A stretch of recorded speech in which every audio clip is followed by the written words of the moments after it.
Satellite images just revealed something terrifying. An entire area in Sudan turned red from blood. Yale University confirmed what many feared. A systematic genocide is happening right now, and the world is silent. This is the story they don't want you to hear. According to the United Nations, Sudan faces the world's largest humanitarian crisis today. On October 27, 2025, Yale University's Humanitarian Research Lab published satellite images from El-Fasher, Sudan, showing mounds of dead bodies surrounded by so much blood that the earth appeared red from space. The evidence pointed to systematic ethnic cleansing of indigenous non-Arab tribes, with soldiers going door to door. Let me explain what's happening in Sudan and why. Sudan sits in northern Africa, just south of Egypt, bordered by Libya, Chad and the Central African Republic to the west, and the Red Sea to the east. About 95% of Sudan's 50 million people are Sunni Muslims, but they're divided by ethnicity. 70% are Arab Muslims, whilst 30% belong to African tribes like Fur, Zaghawa, Berti and Nuba, who are also predominantly Muslim. Here's the tragic irony. Sudan is Africa's third largest gold producer, extracting over 60,000 kilograms annually. Yet, it remains one of the world's poorest countries, because 90% of this gold is smuggled illegally. The government receives nothing, whilst armed groups use gold profits to buy weapons. After gaining independence from British-Egyptian rule in 1956, Sudan suffered under military dictatorships. The longest reigning was General Omar al-Bashir, who seized power in 1989 and ruled for 30 brutal years. His reign brought economic collapse, corruption, and civil war. In 2011, South Sudan split away.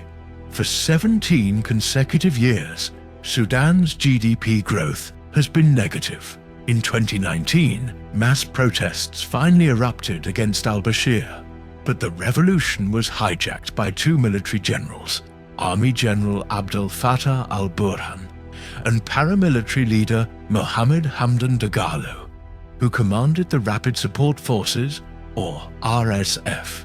Together, they overthrew al-Bashir. Protesters demanded democracy. The generals promised elections and formed a transitional council, with al-Burhan as head and Dagalo as deputy. People waited, hoping for change. But in October 2021, al-Burhan dissolved the government and declared a state of emergency, seizing total control. Then the two generals began fighting each other. The army wanted the RSF integrated into official forces, which would strip Dagalo of independent power. Neither would compromise. Both controlled gold mines and wanted more. On April 15, 2023, their power struggle exploded into full civil war. Initially, the army had advantages, including fighter jets, but RSF proved formidable, capturing the capital Khartoum and the presidential palace. After 2 years of fighting, the army reclaimed Khartoum in March 2025. Yet by June 2025, RSF seized vast territories along the Libyan and Egyptian borders. Today's map shows RSF controlling Western Sudan, including Darfur and Kordofan, whilst the army holds the north and east. The country teeters on partition, likely splitting into two nations within years. Both sides fund their war through gold, ensuring endless conflict.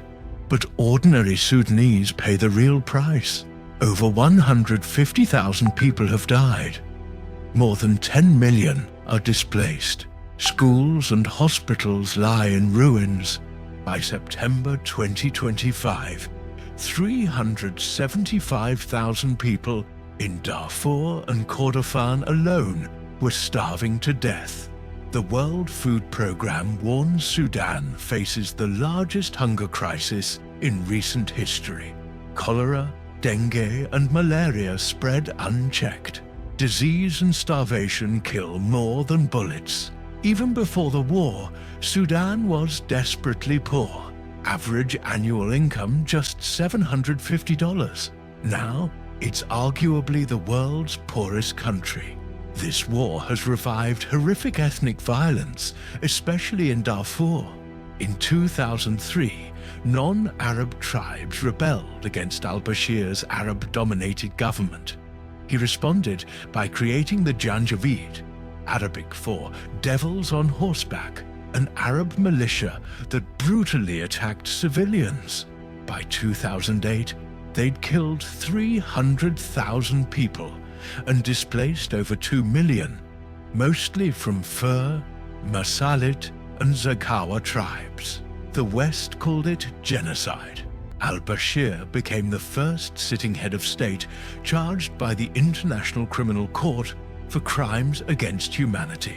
General Dagalo, today's RSF leader, was a Janjaweed commander who personally led the November 2004 attack on Adwa village, killing 126 Fur tribe members. Under international pressure, al-Bashir rebranded Janjaweed as the Rapid Support Forces in 2013, appointing Dagalo as its head. Now, in 2023, the RSF is recreating the same ethnic violence. Though renamed, RSF fighters follow Janjaweed ideology, targeting the same non-Arab African tribes. Human Rights Watch reported in May 2024 that RSF was ethnically cleansing the Masalit tribe in El Geneina, West Darfur, killing at least 1,000 people between April and November 2023, after RSF captured El-Fasher on October 26, 2025, over 1,500 people from Fur, Zaghawa, and Berti tribes were killed within 3 days. This isn't religious conflict. They're all Muslims. It's pure ethnic hatred. RSF denies involvement, blaming tribal conflicts. Yet their fighters upload videos celebrating killings around corpses. The army commits war crimes too, conducting airstrikes and heavy shelling in civilian areas. General Al-Burhan commanded Darfur during the 2000s genocide, where he first met Dagalo. Former partners in crushing rebellions, they now tear the country apart. Foreign powers complicate everything. Sudan bridges Africa and the Middle East, controls Red Sea trade routes, and has vast gold and oil reserves. According to Amnesty International, Russia, China, Turkey, and the UAE supply weapons to both sides. The UAE faces the heaviest accusations, allegedly providing sophisticated Chinese drones to RSF in exchange for gold. Sudan's army sued the UAE in the International Court of Justice, but the court declined jurisdiction. Meanwhile, Iran, Egypt, and Saudi Arabia back the army. Russia's Wagner Group plays both sides. Several peace talks have failed. RSF accepted a 3-month humanitarian ceasefire proposed by the US, Egypt, UAE, and Saudi Arabia, but the army hasn't agreed. The UN says 30 million Sudanese, 60% of the population, need urgent aid. Humanitarian agencies require $4.2 billion for 2025, but have received only $1.45 billion. Sudan's tragedy stems from 3 greedy men, 1 dictator, and 2 generals whose lust for power destroyed a resource-rich nation. Most countries ignore Sudan because they have no stake in it. That's why it's called the Forgotten War. In 2025, another genocide is being written into history. It can still be stopped. if the world pays attention. If you want to understand how superpowers profit from proxy wars and the dark business of weapons trading whilst preaching peace, check the link below. Thank you for watching.